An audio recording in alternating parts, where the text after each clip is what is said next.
से एकदम क्लियर होने लग जाती है। तो आज इस सत्संग को यहां पे खोलेंगे ताकि आपको समझ में कि हम इस दुनिया में आए क्यों हैं, कारण क्या है।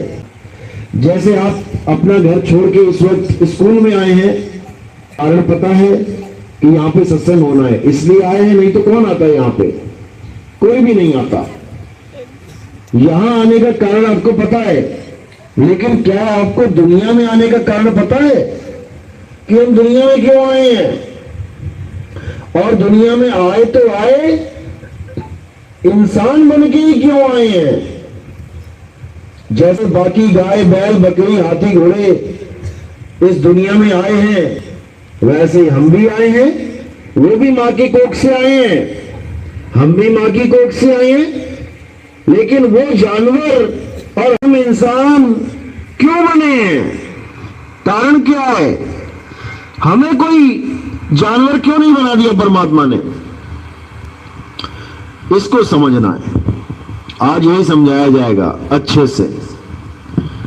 तो सत्संग शुरू करने से पहले परमपिता परमात्मा के नाम पे जयकारा लगाएंगे।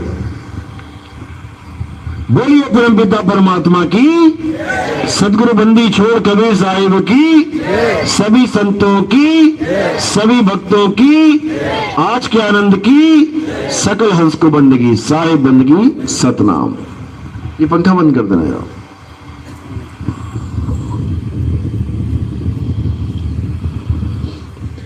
तो मुद्दा आज का ये है कि हम इस दुनिया में क्यों आए हैं। किस किस को पता है? हाथ खड़े करो जरा। किसी को पता हम दुनिया में क्यों आए? हमारे वक्तों को छोड़ के। ये भी बंद कर देना। मौसम चेंज। इस स्कूल में क्यों आए हैं पता है? हाथ खड़े करो। किस किस को पता है स्कूल में क्यों आए हैं? यहां क्यों बैठे हैं हम लोग? सत्संग सुनने के लिए। इतना तो पता है। अब दुनिया में क्यों आए हैं ये किसी को नहीं समझ में आ रहा। कोई सोच रहा है शायद यहां पर पैसा कमाने आए हैं, खूब कमाओ खूब कमाओ, दूसरों के गले पे छुरी रख के भी क्यों ना कमाना पड़े, कमा लो। खून क्यों ना चूसना पड़े गरीबों का, चूस लो। क्योंकि हम यहां पर पैसे कमाने आए हैं। कैसे भी कमाने हैं, लेकिन पैसे कमाने हैं। ये करने के लिए आए, ये करने के लिए आए हैं। अब कोई सोच रहा है शायद यहां पर मैं वंश चलाने के लिए आया हूं कि मेरे दादा का परदादा का इनका वंश रुक ना जाए, मैं भी चलाता जाऊं, आगे से आगे बच्चे पैदा करता जाऊं, इसलिए आए थे। इसलिए भी नहीं आए थे क्योंकि हमें तो यही नहीं पता हम वंश चला किसका रहे हैं। ज्यादा से ज्यादा दादा परदादा, इससे ज्यादा किसी को नाम भी नहीं पता होगा कि मैं किसका वंश चला रहा हूं। कोई भले हरिद्वार जाके लिखा पढ़ी देख के आ जाए कि हाँ मेरे दादा के दादा का दादा का दादा का क्या नाम था, नहीं तो किसी को नहीं पता कौन सा वंश चल रहा है, बस चलता ही जा रहा है। लेकिन ये सब हम करने नहीं आए हैं। हम क्या करने आए हैं? हमें इंसानी जन्म क्यों मिला है? हमें मिला है परमात्मा की भक्ति करने के लिए। हमें मिला है परमात्मा की भक्ति करने के लिए। हमें मिला है जन्म मरण से मुक्ति प्राप्त करने के लिए कि कैसे भी करके ये जन्म मरण का जो चक्कर है, बार बार पैदा होना, बार बार मर जाना, फिर पैदा होना, फिर मर जाना, फिर पैदा होना, फिर मर जाना, बार बार जन्म मरण का चक्कर, जो तुम उस चक्कर में फंसे पड़े हो, उस चक्कर को तोड़ना तुम्हारे जीवन का मकसद है। इसीलिए हमें परमात्मा ने चुना है, क्योंकि ये चक्कर गाय बैल बकरी हाथी घोड़ा नहीं तोड़ सकते। ये चक्कर कौन तोड़ सकता है? केवल और केवल इंसान। इसीलिए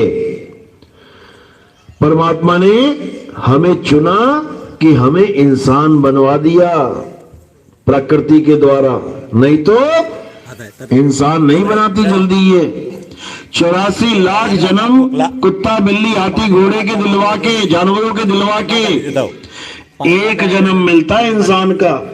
इतना डरती है प्रकृति इंसान बनाने से। क्यों डरती है? क्योंकि उसको पता है ये प्रकृति के बंधन को तोड़ के निकल जाएगा। अगर ये बात को समझ गया तो ये निकल जाएगा, इसको कोई पकड़ नहीं सकता।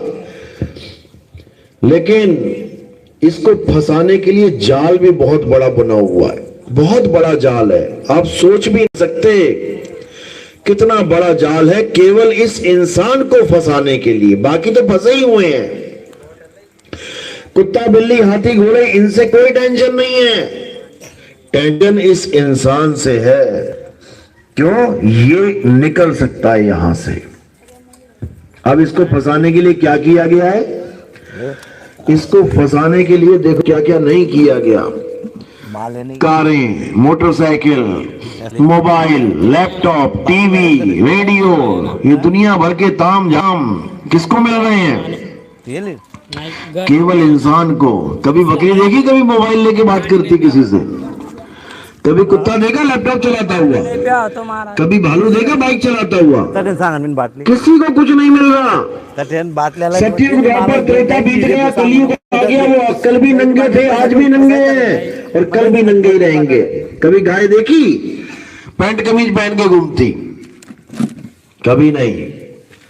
लेकिन ये इंसान पल पल तरक्की करता चला जा रहा है। सत्ययुग द्वापर त्रेता में देखो क्या था, इसके पास रथ थे, रथों में घूमता था। आज 50-50 करोड़ की गाड़ियां हैं इसके पास। इतनी तरक्की क्यों दी गई? इसी को क्यों दी गई?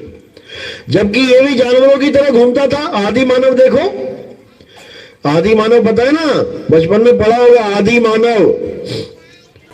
वो नंगा घूमता था जानवरों की तरह, जानवर ही था वो। लेकिन इतना इतना इतना विकास हो गया कि देखो आज ये बैठा हुआ है आदि मानव, इतना विकास हो गया इसका। लेकिन जानवर वहीं के वहीं है।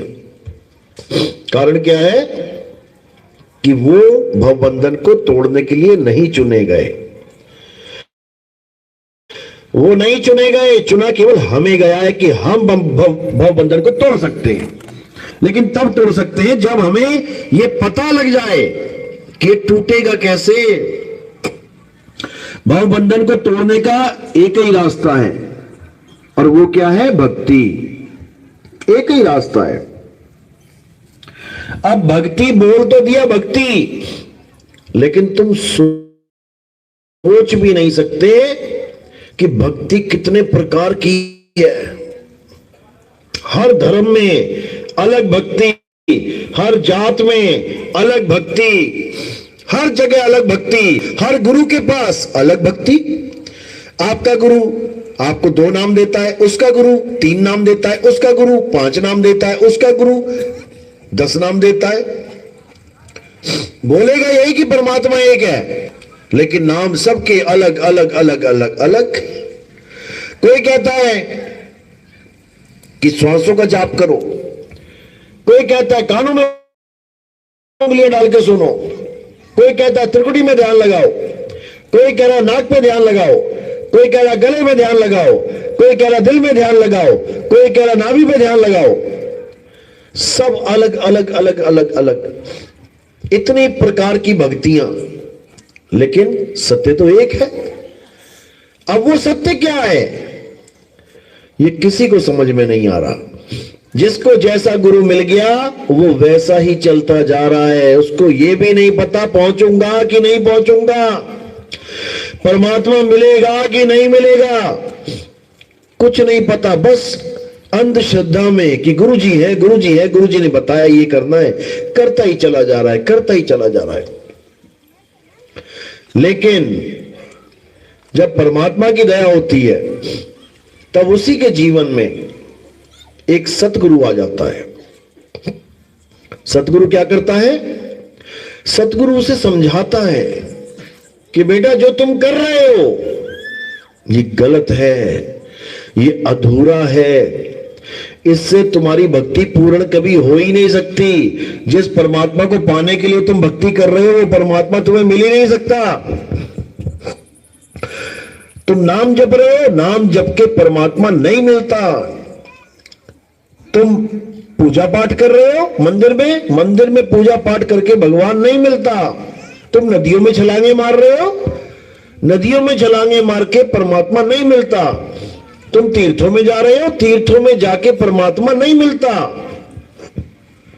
तुम जो कुछ भी कर रहे हो उसको करने से परमात्मा नहीं मिलता। तो परमात्मा मिलता कैसे है, इसका भी भेद वही गुरु बताता है। सोई गुरु पूरा कहावे जो दो अक्षर का भेद बतावे, एक छुड़ावे एक लखावे, तब प्राणी निज घर को जावे। जब भेदी गुरु मिलता है तब वो तुम्हारे सारे भरम तोड़ देता है, तुम्हारी जितनी भी अज्ञानता है सबको दूर कर देता है। तुम्हारे जितने भी तंत्र मंत्र जंतर पूजा पाठ ये जितना भी है सबको दूर कर देता है। हर चीज को तुम्हारे जीवन से दूर कर देता है कि छोड़ दे ये सब, और क्या करना है, केवल सत्य को जानो। सत्य क्या है, अगर सत्य को जान लिया तो समझो तुम्हारा जीवन सफल हो गया। और सत्य को नहीं जान पाए तो समझ जाओ कि तुम्हारा कुछ होने वाला नहीं है। हमेशा इसी गर्भ जून में भटकना पड़ेगा बार बार। तो क्या करना है, सोई गुरु पूरा कहावे जो दो अक्षर का भेद बतावे, एक छुड़ावे एक लखावे, तब प्राणी घर को यानी जितने भी नाम तुम जप रहे हो, जो भी क्रियाएं तुम कर रहे हो, एक छुड़ावे छोड़ दो उसको, और एक लखावे यानी एक सत्य का भेद बता दे। अब सत्य है क्या, सत्य वो है जिसका कभी नाश नहीं होता। सत्य वो है जो कभी जन्मता और मरता नहीं है। सत्य वो है जो कभी बदलता नहीं है। क्या है ऐसी चीज जो कभी जन्मती नहीं, मरती नहीं, जो कभी बदलती नहीं? क्या है ऐसी चीज? जितनी भी देवी देवता की पूजा हो रही है, जितने भी संत महात्माओं की पूजा हो रही है, किसी की भी पूजा, पत्थर की पूजा, मूर्ति की पूजा, कैलेंडर की पूजा, फोटो की पूजा, कुछ भी हो रहा है, वो पैदा हो रहा है और अंत हो रहा है। वो सदा एक सा नहीं रह सकता। सदा एक सा रहने वाला कौन है? वो केवल और केवल आत्मा है। आत्मा जिसके लिए गीता में समझाया गया है, अर्जुन, आत्मा अजन्मा है, नित्य है, शाश्वत है। आत्मा पुरातन है, आत्मा ही सत्य सनातन है। जो आत्मा को नहीं जान पाते वो कभी परमात्मा को जान ही नहीं सकते, क्योंकि परमात्मा को जानने से पहले अपनी आत्मा को जानना पड़ता है। तभी तुम जान पाओगे कि परमात्मा क्या है। नहीं तो ऐसे ही जन्म जन्म धक्के खाते हुए 184 में भटकते रहोगे, कोई बचाने वाला नहीं। इसीलिए बार बार साहिब यही समझा रहे हैं कि जब लग चीनोगे आत्म तब लग ना मिली है परमात्म। आत्म चीने परमात्म चीने, संत कहावे सोए, और यह भेद काया से न्यारा बूझे बिरला कोई। ये भेद काया से न्यारा है। काया का इसमें कोई खेल ही नहीं है। काया तो असत्य है। क्यों? क्योंकि पल पल बदल रही है, पल पल बदलती ही जा रही है, और जो चीज बदल रही है वो सत्य कभी हो नहीं सकती। इसीलिए गीता में बार बार समझाया है, अर्जुन तू और मैं ये शरीर नहीं है, तू और मैं आत्मा है।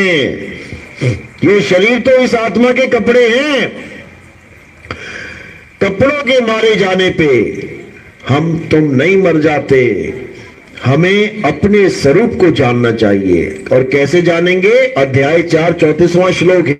हे अर्जुन, अगर तुम सत्य को जानना चाहते हो तो ऐसे गुरु की शरण में जाओ जिसने सत्य को जान लिया हो, नहीं तो ये जीवन बर्बाद हो जाएगा। तो यही समझाते हुए कृष्ण जी ने हर तरह से आत्मा का जिक्र किया, लेकिन हम नहीं समझ पाए। हम कृष्ण जी की पूजा करने लग गए, राम जी की पूजा करने लग गए, हनुमान जी की पूजा करने लग गए, शरीरों की पूजा करने लग गए, लेकिन हम गीता में दिया हुआ जो परम ज्ञान है उसको नहीं जान पाए। इसीलिए बार बार हम यही समझाते हैं अपने सत्संगों में कि सबसे पहले गीता उठाओ और गीता को पढ़ना शुरू करो। धीरे धीरे तुम्हें समझ में आने लग जाएगा कि गीता का ज्ञान क्या है। हमारे सत्संग सुनने के बाद आपको एक एक चीज समझ में आने लग जाएगी। गीता क्या कह रही है, गुरु ग्रंथ साहब क्या कह रहे हैं, कबीर वाणी क्या कह रही है, रविदास जी क्या कह रहे हैं, मीरा भाई क्या कह रही है, सब कुछ समझ में आने लग जाएगा। लेकिन तब जब पहले सत्संग सुनोगे। इसीलिए सत्संग की महिमा है, बिन सत्संग विवेक न होई और राम कृपा बिन सुलभ न सोई। बिना सत्संग के विवेक हो ही नहीं सकता, और जब तक विवेक नहीं हुआ तब तक कोई सत्य सत्य का निर्णय कर नहीं सकता। और जब तक विवेक ही नहीं हुआ, कहते हैं बिना विवेक का नर सो है पशु समान। जो बिना विवेक का नर है, जो बिना विवेक का ये आदमी है, कहते हैं जानवर की तरह है ये। जब विवेक ही नहीं है तो क्या करेगा ये? विवेक के कारण तो सारा इसका खेल चल रहा है। तो इसी को बार बार कबीर साहब समझा रहे हैं कि जब तक ऐसा गुरु नहीं मिल गया जो तुम्हारा आत्म कल्याण कर दे, तब तक तुम्हारी ये जन्म मरण की यात्रा कभी खत्म नहीं हो सकती। और जन्म मरण की यात्रा खत्म करने का एक ही साधन है, वो है नाम। नाम, नाम मतलब ये नहीं किसी का नाम जपना है। नाम मतलब तुम्हारी पहचान।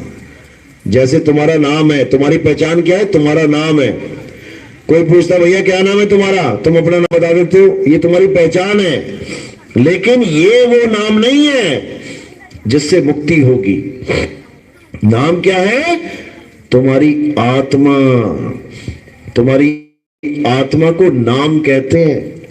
और बाकी नाम 52 अक्षरी झूठे हैं, लेकिन आत्मा के नाम को सतनाम कहते हैं। बाकी जितने नाम है ये तब मिले हैं जब किसी ने बनाए हैं, किसी ने दिए हैं। लेकिन आत्मा का जो नाम है वो सदा सदा तुम्हारे पास है। लेकिन बस तुम्हें आत्मा ना होने के कारण बार बार लख 84 में भटकना पड़ जाता है। तो अब करना क्या है? अब 52 अक्षरी नामों को समझ जाओ अच्छी तरह कि क्या होते हैं। इंसानों के द्वारा बनाए गए नाम है ये। इंसानों ने बनाए का खा गा आ आ ई ई ABCD EFG, ये सब इंसानों के द्वारा बनाए गए नाम है। इंसान इन नामों को ना बनाता तो इस दुनिया में कोई नाम होता ही नहीं। अगर इंसान अक्षर ना बनाता तो कोई भगवान का नाम होता ही नहीं। फिर जपते क्या तुम? आज तुम जितने भी नाम जप रहे हो इसलिए जप पा रहे हो क्योंकि आदि मानव ने ये नाम बना दिए थे, अक्षर बना दिए थे। वही अक्षर तुम ले लेके बैठे हो और भगवानों के नाम जप रहे हो, जबकि नाम नहीं जपना है। क्या करना है? आत्मा का ज्ञान प्राप्त करना है, जिसके लिए गीता में फिर बोला गया, अध्याय 3 17वां श्लोक, हे अर्जुन, जो लोग अपनी आत्मा में रमण करते हैं, जो अपनी आत्मा में तृप्त हैं, जो अपनी आत्मा में संतुष्ट हैं, वो उनके लिए कोई धार्मिक कर्म कर्तव्य लागू ही नहीं होता। उनके लिए कोई धार्मिक कर्म कर्तव्य लागू नहीं होता। उसको किसी मंदिर में जाने की जरूरत नहीं है, उसे किसी मस्जिद में जाके नमाज पढ़ने की जरूरत नहीं है, उसे किसी गुरुद्वारे में, किसी चर्च में जाने की जरूरत नहीं है। किस चीज की जरूरत है? केवल अपनी आत्मा को जानने की, क्योंकि आत्मा ही सत्य है। अगर कोई हिंदू है, कोई मुसलमान, कोई सिख, कोई ईसाई, कैसे चल रहा है वो, कैसे खा रहा है, कैसे पी रहा है, किसके कारण? आत्मा के कारण। आत्मा हिंदू मुसलमान सिख ईसाई नहीं है। आत्मा बिजली की तरह है जो सबको करंट दे रही है, सबको चला रही है। चाहे कोई पंखा है, चाहे कोई बल्ब है, चाहे कोई ट्यूबलाइट है, चाहे कोई कूलर है, चाहे कोई गीजर है, हीटर है, कुछ भी है, सबको करंट दे रही है, सबको चला रही है।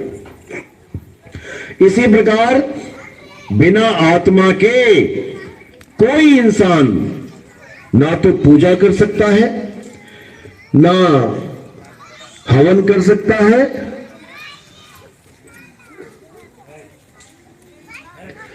ना गुरुद्वारे जा सकता है, ना नमाज पढ़ सकता है। यानी अगर वो भगवानों की भी पूजा कर रहा है, अपने अल्लाह की भी बंदगी कर रहा है, तो इस आत्मा का सहारा लेके, ये आत्मा ना हो कोई आरती गा के दिखा दे, ये आत्मा ना हो कोई नमाज पढ़ के दिखा दे, ये आत्मा ना हो कोई गुरुद्वारे जाके दिखा दे, ये आत्मा ना हो कोई चर्च जाके दिखा दे, ये आत्मा ना हो कोई धर्म के नाम पे लड़के दिखा दे। ये सारा खेल आत्मा का है मेरे भाई।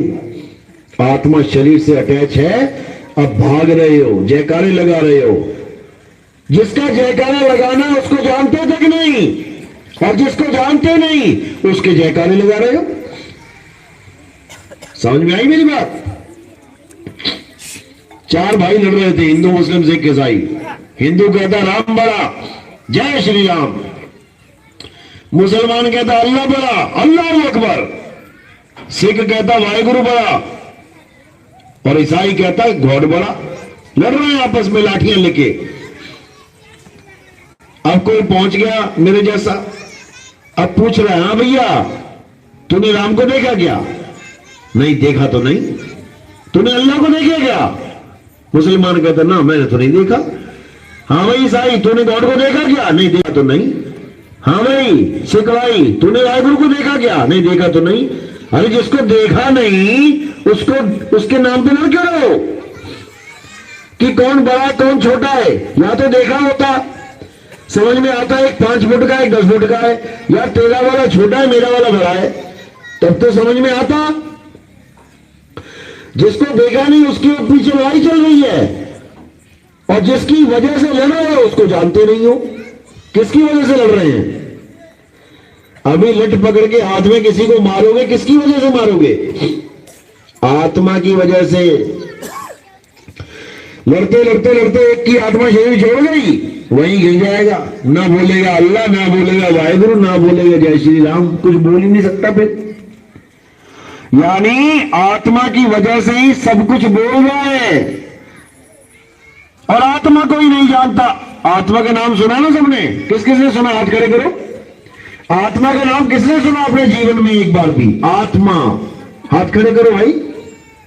बस एक ही 2-4 बंदों ने सुना है, पूरा गांव ऐसे ही है, सबने सुना है। ऐसा कोई होगा नहीं जिसने आत्मा का नाम नहीं सुना। सब लोग अपनी अपनी आत्मा लेके आए हो साथ में। किसी की घर में तो नहीं रह गई, छूट गई हो किसी में, तब बोर्ड में छूट गई हो, किसी गुसल खाने में रह गई हो, किसी की खाना बनाते बनाते जल्दी जल्दी भाग गई, वहीं रह गई चूल्हे के पास आत्मा पड़ी हुई। सब लेके आए अपनी अपनी आत्मा, बहुत अच्छी बात है। अब जो चीज आप लेके आए हो, आपको उसका ज्ञान है कि वो चीज है कैसी। मोबाइल लेके आ रहे हो ना, अभी सबके मोबाइल यहां रख दिए जाए, सबके अपना अपना पहचान के ले लोगे। चप्पल लेके आए ना, इतनी चप्पलों के ढेर में अपनी चप्पल पहचान के ले जाओगे, क्योंकि लेके आए हो साथ में। तुम्हारे कपड़े यहां रख दिए जाए, अपना अपना कपड़ा उठा के ले जाओगे, क्योंकि लेके आए हो साथ में, इसलिए पहचान है। लेके तो आत्मा भी आए हो, लेकिन आत्मा कैसी होती है? आत्मा क्या है? आत्मा का स्वरूप क्या है? कोई नहीं जानता। जिसकी वजह से खा रहे हो, पी रहे हो, परिवार बना रहे हो, नौकरी कर रहे हो, बंगलों में घूम रहे हो, गाड़ियों में घूम रहे हो, उसी को नहीं जानते। और जैसे ही वो शरीर से अलग होगी, तुम्हारी 50 करोड़ की गाड़ी में से तुम्हें उठा के जमीन पे रख देंगे। तुम्हारे सुंदर सुंदर चेहरे जिसके दम पे तुम लाखों करोड़ों रुपए कमा रहे थे, उठा के जमीन पे रख देंगे।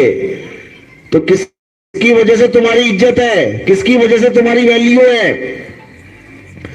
आत्मा की वजह से।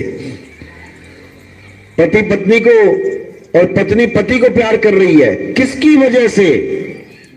आत्मा की वजह से। आत्मा निकल गई, ये पत्नी नीचे जमीन पे लेटी है मरी हुई, अब कहेगा ले जाओ इसको, उसको कह ले 1 महीना और सुला ले, साथ में एक साथ रह लो 1 महीने के लिए, रह लेगा क्या?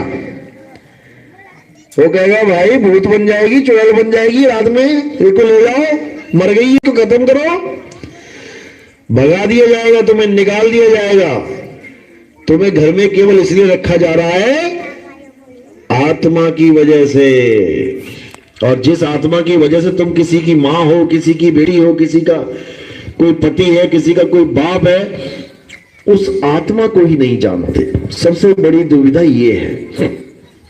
तो कबीर साहब क्या कहते हैं? जल में मीन प्यासी, मोहि देखत आवे हासी, आत्म ज्ञान बिना नर भटके, कभी काबा कभी काशी। आत्म ज्ञान बिना नर भटके, कि हे जीव, जब तक तुझे आत्मा का ज्ञान नहीं हो गया, जब तक तूने ये नहीं जान लिया कि तू एक आत्मा है, तब तक तू भटकता ही रहेगा। कभी राम जी के लिए भटकेगा अयोध्या, कभी कृष्ण जी के लिए भटकेगा द्वारिका, कभी अल्लाह के लिए भटकेगा मस्जिद में, कभी गुरुद्वारे में भटकेगा वाहेगुरु के लिए, कभी गॉड के लिए भटकेगा चर्च में, भटकता ही रहेगा। और वो अल्लाह वाहेगुरु गॉड है कहां? वो तुम्हारी आत्मा में विराजमान है, लेकिन तुम्हें नहीं समझ में आ रहा। साहिब कहते हैं ज्यों तिल माही तेल है और ज्यों चकमक में आग, तेरा साईं तुझ में है, जाग सके तो जाग। कि तेरा साईं, तेरा परमात्मा तेरी आत्मा में बसता है। तू अपनी आत्मा को ढूंढ, उसी में परमात्मा का वास है। जब लगना चीनोगे आत्म, तब लगना मिली है परमात्म। आत्म चीने परमात्म चीने, संत कहावे सोए, और यह भेद काया से न्यारा, बूझे बिरला कोई।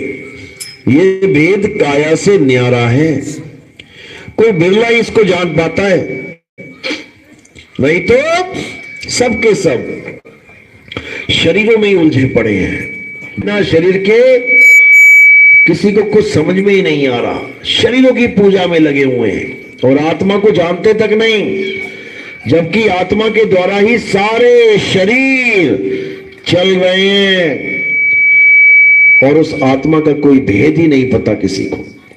तो जब गुरु जीवन में आता है तो क्या करता है? आत्मा का भेद बताता है कि आत्मा क्या है, कैसे मिलेगी, और छुड़वा क्या होता है?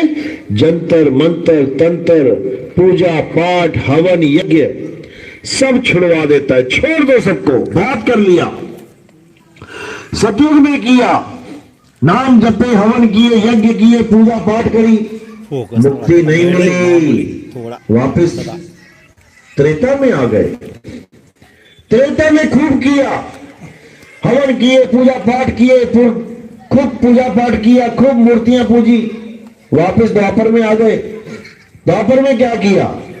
हवन किए, यज्ञ किए, पूजा पाठ किए, तीर्थ यात्राएं की। अब कलयुग में आ गए।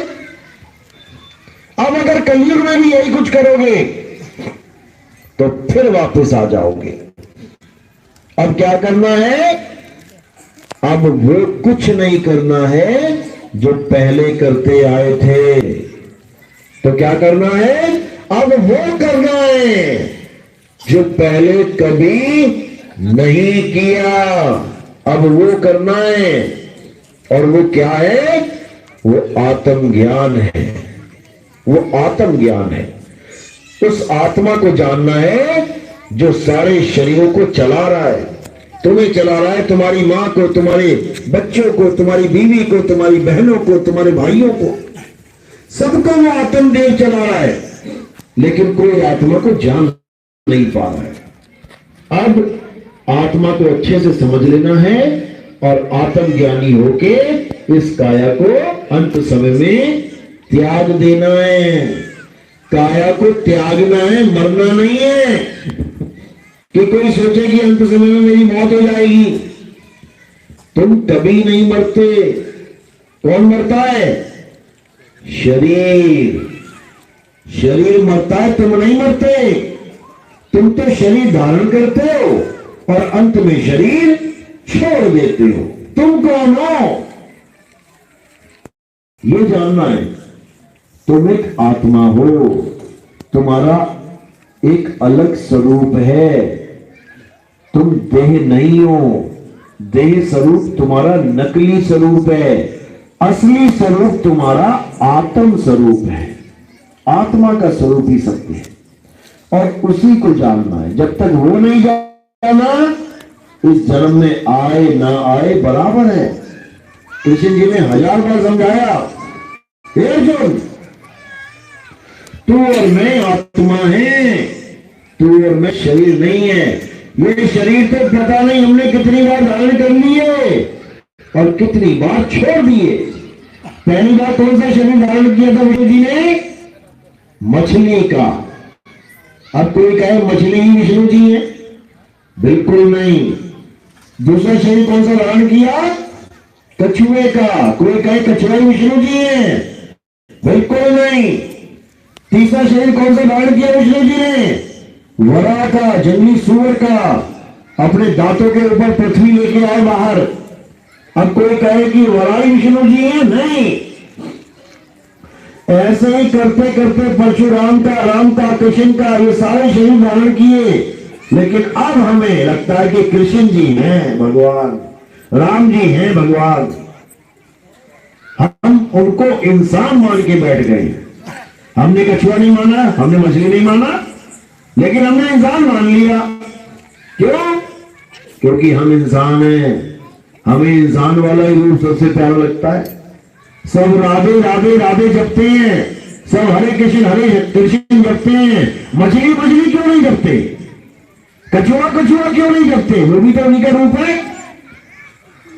नहीं जपेंगे क्योंकि लोगों ने ये मान लिया कि वो कृष्ण ही है, वो राम ही है। जबकि राम और कृष्ण उनका शरीर है, शरीर का नाम है ये। लेकिन उनका स्वरूप क्या है? आत्मा। कृष्ण जी एक आत्मा है। बिल्कुल गीता में स्पष्ट लिखा है, अर्जुन, जो मुझे इंसान की तरह यानी ऐसा करके जानता है कि मेरी 2 टांगे हैं, 2 हाथ हैं, पेट है, जांघ है, कंधा है, बाल है, गाल है, आंख है, कान है, नाक है, वो मुझे नहीं जानता। हे अर्जुन, मैं शरीर से न्यारा हूं। शरीर तो 5 तत्वों का पुतला है। मैं 5 तत्व नहीं हूं। मैं कौन हूं? मैं आत्मा हूं, अजन्मा हूं, नित्य हूं, शाश्वत हूं, पुरातन हूं। मैं ही सत्य सनातन हूं। तो सनातन क्या है? आत्मा ही सनातन है। आत्मा ही सनातन है। अगर कोई कहता है हमारा धर्म सनातन धर्म है, तो उसे पहले पूछो कि सनातन कहते किसे हैं, क्या है सनातन? जवाब नहीं दे पाएगा। सनातन का मतलब क्या होता है? अच्छी तरह समझ लो, कल को काम आएगा तुम्हारे। कोई पूछे तुमसे सनातन का क्या मतलब होता है? सनातन का मतलब होता है सदा एक सा रहने वाला, यानी जो हमेशा एक रस है, जो कभी बदलता ही नहीं है, उसको सनातन कहते हैं। और क्या है जो कभी नहीं बदलता? आत्मा। शरीर नहीं। शरीर तो बदलते रहते हैं। राम जी छोटे से थे, धीरे धीरे बड़े हुए और बड़े हुए और बड़े हुए, बदल गए।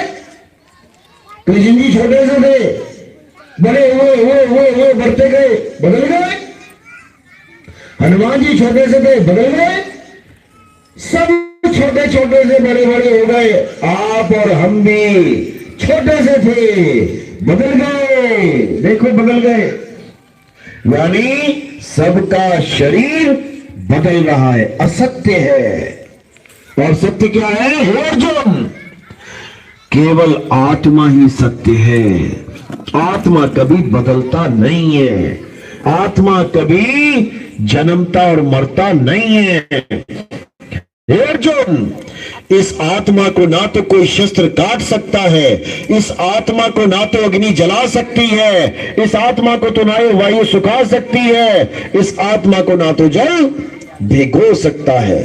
ये परम सत्य है, ये परम सत्ता है। हे अर्जुन, जो आत्मा का ज्ञान अपने गुरु से प्राप्त कर लेता है, वो सारे भव बंधनों को तोड़ के सदा सदा के लिए मुक्त हो जाता है। यही है, इसी को पाने के लिए, इसी आत्म ज्ञान को पाने के लिए बड़े बड़े संत महात्माओं ने अपने राजपाट छोड़ दिए। जो पहले राजा थे, घर बार छोड़ दिया, किसी गुरु की शरण में जाके इस जंजाल को खत्म कर देते हैं। आज जितने भी डेरों में, आश्रमों में भीड़ भरी पड़ी है, इसीलिए भरी पड़ी है क्योंकि आत्मा का ज्ञान प्राप्त करना चाहते हैं, मुक्ति का पद प्राप्त करना चाहते हैं। लेकिन कोई गुरु ऐसा मिल ही नहीं रहा जो आत्मा का ज्ञान दे। सब मंत्र ज्ञानी बने बैठे हैं, जंत्र मंत्र तंत्रों में सबको उलझा रखा है। करे तो करे क्या? तो इसको समझना है। मेरी बात समझ में आ रही है? किस किस के आ रही है? हाथ खड़े करो, दिखाओ उधर कैमरा दिखाओ। किस किस के आ रही है? बस बहुत कम है भाई, कम से कम 95% की आनी चाहिए, तब जाके 5% जागेंगे। समझे? हाथ उठाने का मतलब ये नहीं कि तुम सब कुछ समझ गए हो, हाथ उठाने का मतलब है कि तुम 1% समझ गए हो। अब 100% समझने के लिए क्या करना पड़ेगा? आपको हमारे सत्संग YouTube चैनल पे सुनने पड़ेंगे। कहत कबीर सुनो भाई साधो, इस चैनल पे आप जाओ और सत्संग को सुनो, या फिर अपने मोबाइल में एप्लीकेशन डाउनलोड कर लो, कहत कबीर सुनो भाई साधो। एप्लीकेशन डाउनलोड करो, 1 नंबर से सुनना शुरू करो और सुनते सुनते सुनते इतनी अच्छी जागृति हो जाएगी कि सारा कुछ तुम्हें समझ में आने लग जाएगा कि संसार में क्या चल रहा है, क्या हो रहा है। हर चीज तुम्हें समझ में आने लग जाएगी कि मैं इस दुनिया में क्यों आया हूं, क्या करने आया हूं, भगवान की पूजा करूं कि ना करूं, आत्मा की पूजा करूं कि ना करूं, आत्मा की पूजा करूं तो कैसे करूं, हर चीज समझ में आने लग जाएगी। नमाज पढ़ूं या आत्मा की पूजा करूं, सब समझ में आने लग जाएगा। ये आत्मा ऐसी चीज है। तो इसी आत्मा का ज्ञान सब संत हमें बताते हैं कि भाई इससे पहले कि शरीर छूट जाए, इससे पहले कि तुम्हारे शरीर की मृत्यु हो जाए, तुम आत्मा को जान लो, आत्मा को पहचान लो, ताकि तुम ही आत्मा हो जाओ। उसके बाद तुम्हें मरना नहीं पड़ेगा, उसके बाद तुम स्वयं आत्मा हो गए। अब आत्मा को शस्त्र काट नहीं सकता, अग्नि जला नहीं सकती, वायु सुखा नहीं सकती, जल भिगो नहीं सकता, तो मारेगा कौन? ये कभी मरती ही नहीं है। चलो आज का सत्संग यही समाप्त करते हैं, और बाकी का आप जितना भी है YouTube पे देखें या फिर मोबाइल में एप्लीकेशन डाउनलोड करें और अपने सारे भ्रम तोड़ते चले जाएं। ठीक है, तो आज का सत्संग यही समाप्त करते हैं। बोलिए परम पिता परमात्मा की जय, सदगुरु बंदी छोड़ कबीर साहिबों की जय, सभी संतों की जय, सभी भक्तों की जय, आज के आनंद की जय, सकल हंस को बंदगी साहेब बंदगी सतनाम। अब आरती का समय है। आरती कैसे करते हैं हमारे यहाँ समझ लो। सत्संग खत्म होने के बाद आरती की जाती है। आपने एक एक करके आना है, मैं वहां बैठूंगा। आपने ये फूल मेरे सिर के ऊपर रखने हैं और एक बार थाली को टच करना है, दिया लगा होगा उसमें, और नमस्कार कर लेना है। कोई प्रचार में योगदान करना चाहेगा, कोई सेवा में कुछ देना चाहेगा, तो केवल पैरों में रखना है और कहीं नहीं रखना है। तो फूल सिर पे आएंगे, सेवा पैरों में आएगी, थाली को केवल एक बार छू के नमस्कार कर लेना है और बीच में से गैप रखना है। इधर से आएंगे बीच में से निकल जाएंगे, इधर से आएंगे बीच में से निकल जाएंगे। 2-4 लड़कों की ड्यूटी लगा दो, पहले ही खड़े हो जाएं बीच में, ताकि लोग आपस में उलझे ना। लाओ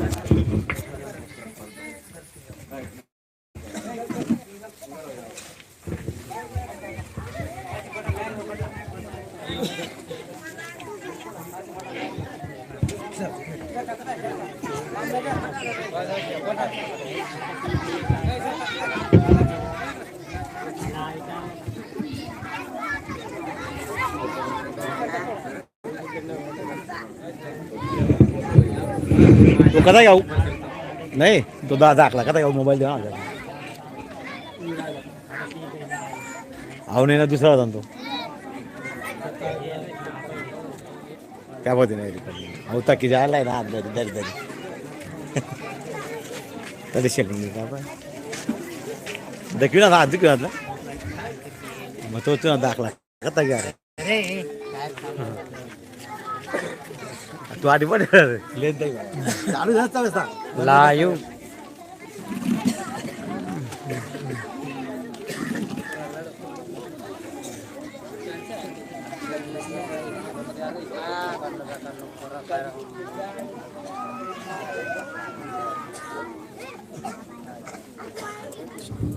आरती लगा लो, जय जय सत्य कबीर। मोबाइल पे आरती लगा लो, उसमें अटैच कर दो।